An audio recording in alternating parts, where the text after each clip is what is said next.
Welcome to Algebra 1, Lesson 12 with Miss Barrett. In the last lesson, Lesson 11, we finished our discussion of factoring to solve in standard form. In today's lesson, we're going to talk about factoring or solving actually in graphical form and intercept form. So if you look at the notes, when we say intercept form, it's also called factored form. It's also called factored form. And the reason why it's also called factored form is because it's possible, when you factor a quadratic, you'll have factors x minus p, x minus q. That's the standard form. Now the x is always there and the negative is always there. P and q can be any number, okay? P and q can be any number. The a term is also always there. So this is the standard formula for the intercept or factored form. Y equals a times x minus p, x minus q. And these are the factors of the quadratic in standard form. That's why they also call it factored form. So the value a, the a value, and this should be kind of familiar to you, shows if the graph is upward or downward, or basically shows the concavity. Is it concave up? Is it open up? Or is it open down? And it also shows the width.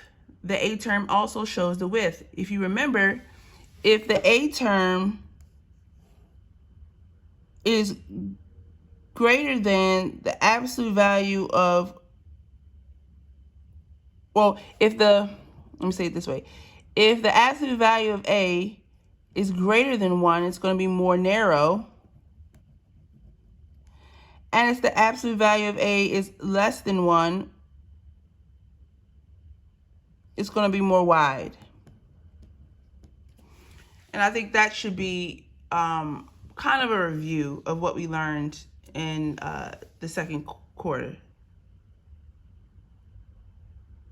Okay, so the a term not only shows whether it's going to be concave up, the graph is going to be concave up or concave down, it also shows how wide or narrow the graph will be. Okay. Now, the two numbers p and q represent the zeros or the solutions of the graph, the roots. Remember, all of those words mean the same thing. So remember in the last lesson when we were solving after we factored, we would make both of the factors equal to 0. And when we solve for x, we would have 2 points, which are the x-intercepts. P0 or Q0 is what we call them here. We use the letters, the variables P and Q. Okay. So the a term shows you how wide or narrow. The factors P and Q, once you solve, tell you what the zeros or the solutions are. So given the following graphs, write the equation of the graph in intercept form. So if we have two graphs, now if your graph printed out light, I do apologize. What I did here is I just wrote in the numbers because my graph printed out pretty light. So I couldn't see the lines all the way, or so I wrote in the numbers. So example 1, we're just going to assume a is equal to 1 here. Okay. Now the zeros, where the graph touches the x-axis, the x-intercepts, remember zeros and x-intercepts are the same thing, same word, they're synonyms. The zeros here are -2,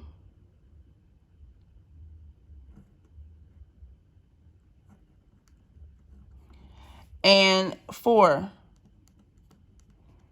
Okay, so the graph touches the x-axis at -2, 0, and 4, 0. So when we write intercept form, we're going to write y equals. Now,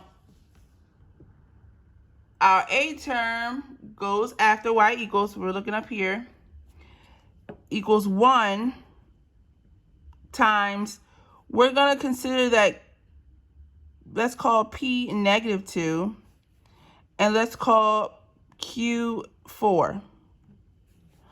So it's going to be x minus -2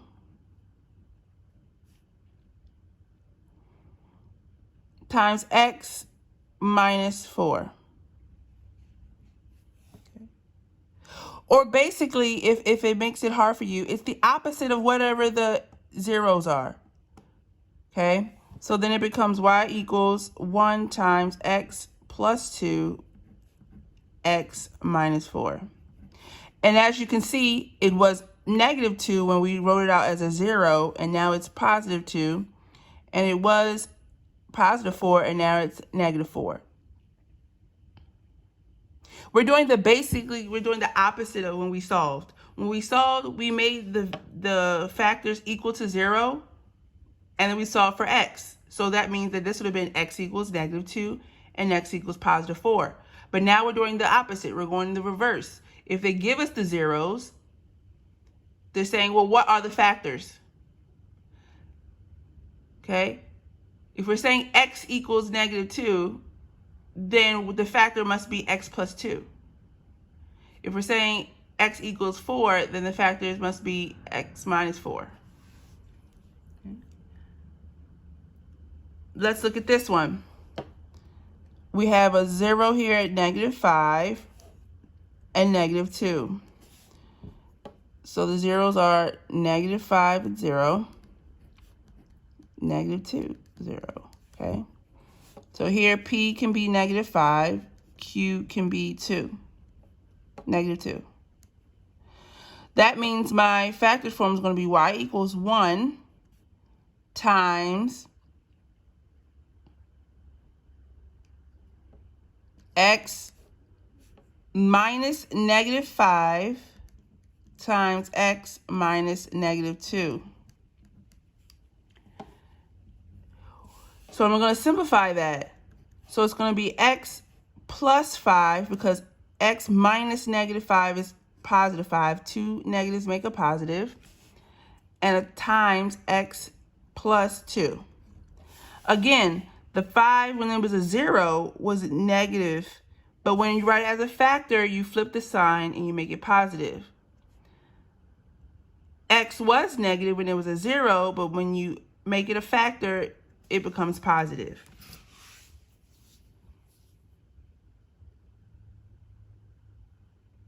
So if I give you a graph and I give you the a term, you can determine what the x-intercepts are, or the zeros, and then you can write the factored or intercept form of that quadratic equation. Now, given the following equations in intercept form indicate the x-intercepts, or the zeros. This is basically saying solve these quadratics. Now, in the past, I've gone through the whole motion of making both of these equal to 0 and solving for x. But it's much more simple than that. All you have to do is say, well, x plus 6, if I equal to 0, and I solve for x, then it's just going to be a -6. So if 6 is positive here, then the zeros are going to be -6. And if 7 is negative here, then it's going to be a +7. So the zeros are -6 and +7. So the clue here is just to change the sign. Write that down. Change the sign. Okay? So here, if I have x plus 4, then the 0 is going to be -4. If I have x plus 8, then the 0 is going to be -8. Okay.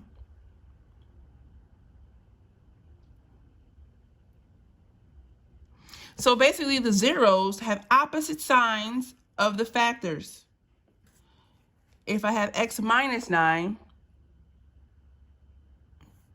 the 0 is going to be 9, positive 9. And if I have x minus 11, the 0 is going to be positive 11.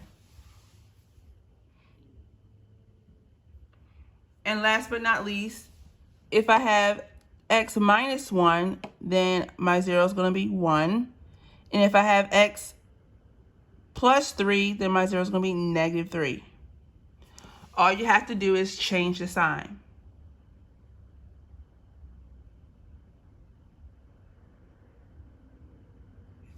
So what we just talked about, again, is the standard form for, or not the standard form, the formula for intercept form, where it basically gives you the factors.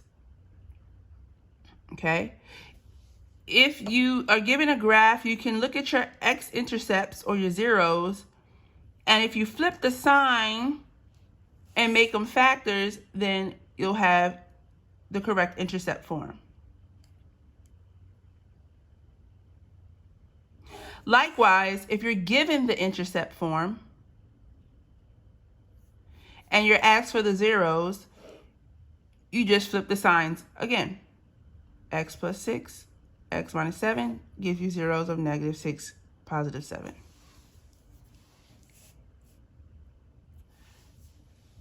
Okay, now for your homework or your practice,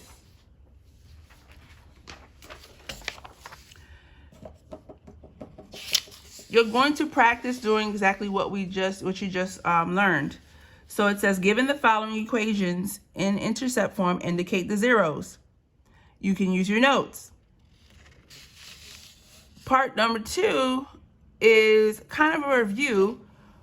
When you're given a graph, I want you to tell me what the domain is, what the range is, the vertex, the axis of symmetry, the zeros, give intercept form, and just assume that A is 1, and then tell me whether it's concave up or down. This is a review.